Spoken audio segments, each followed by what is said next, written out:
After Saranka, we finally went down into Pokhara. But even then, we didn't head straight into the lakeside bustle. Instead, we spent a few nights at a yoga-focused hotel on the mountainside overlooking Phewa Lake. From up there, Pokhara felt calm and spacious.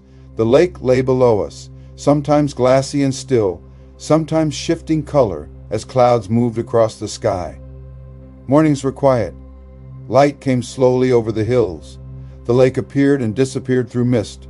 It was a place designed for slowing down, not sightseeing but rest, reflection, and rhythm. From this vantage point, Pokhara felt less like a city and more like a basin, hills folding inward, water at the center, and the mountains always somewhere beyond the horizon, even when hidden by cloud. Besides the yoga, we spent a lot of time simply walking. From the hotel, trails led out along the mountain slopes, winding through terraced fields and small patches of forest. The paths were quiet, used mostly by locals moving between houses or fields. There was no sense of hurry, just the rhythm of walking and the sound of wind and birds. As we followed the trails, Phewa Lake stayed in view below us, sometimes bright and reflective, sometimes partly hidden by mist. From different angles, the lake kept changing shape and color, and the city felt far away. These walks were some of the most relaxing moments of the trip.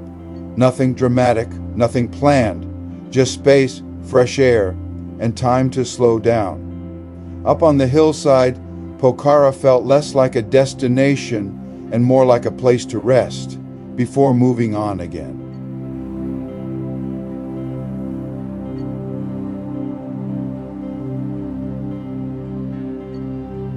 As we left Pokhara early that morning and began the drive back toward Kathmandu, we were treated to clear views of the Annapurna Range.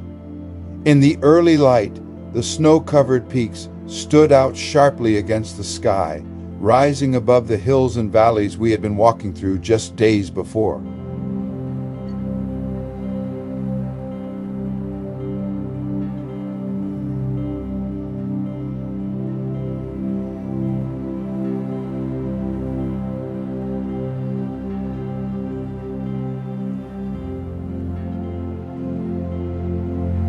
It felt like a quiet send-off from the mountains, a final reminder of the scale of the landscape before the road carried us back into the countryside and on toward Kathmandu.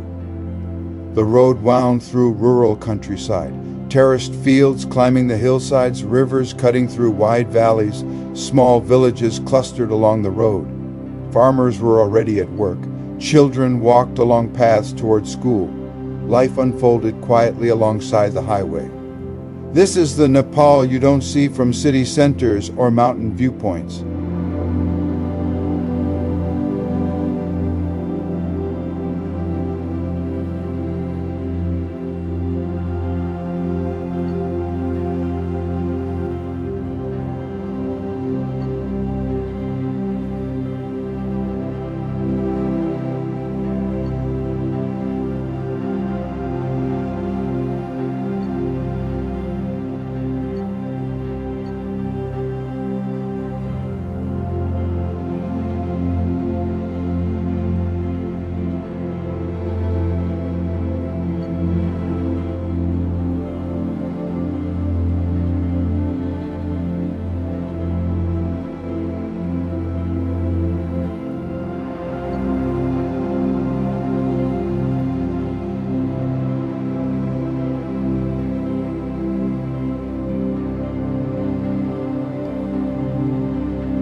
Houses were simple.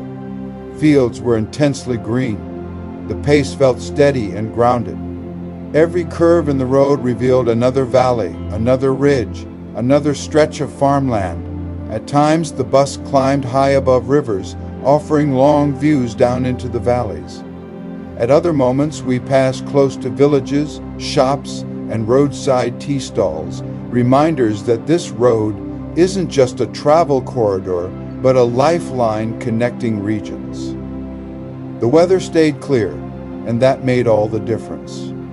Hills layered into the distance, Light shifted across the fields. The scenery never felt repetitive, just quietly expansive.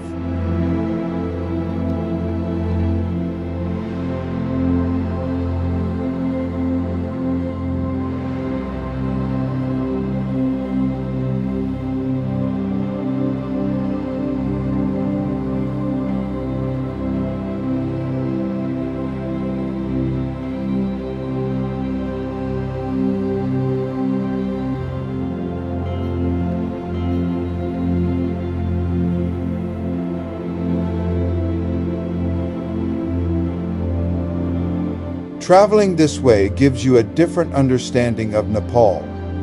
You're not moving between highlights.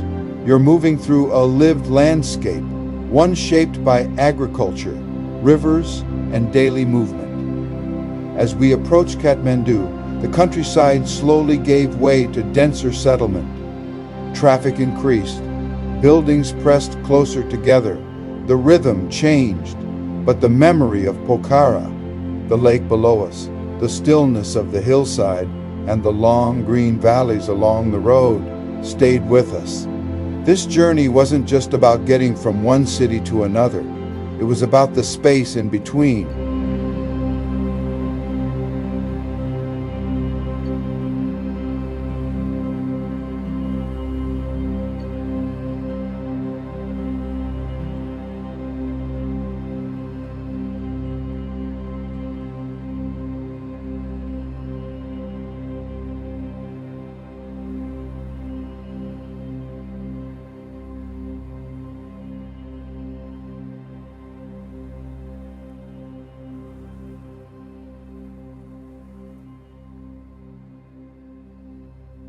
If you would like to know more about my experience over the past 5 decades, learning and using more than 30 languages around the globe, with adventures in 101 countries so far, then please visit my website, polyglotdreams.com. There you will find my memoir, A Life in 30 Languages, translated in various languages and integrated with audio and dual readers to offer a great way to improve your target languages.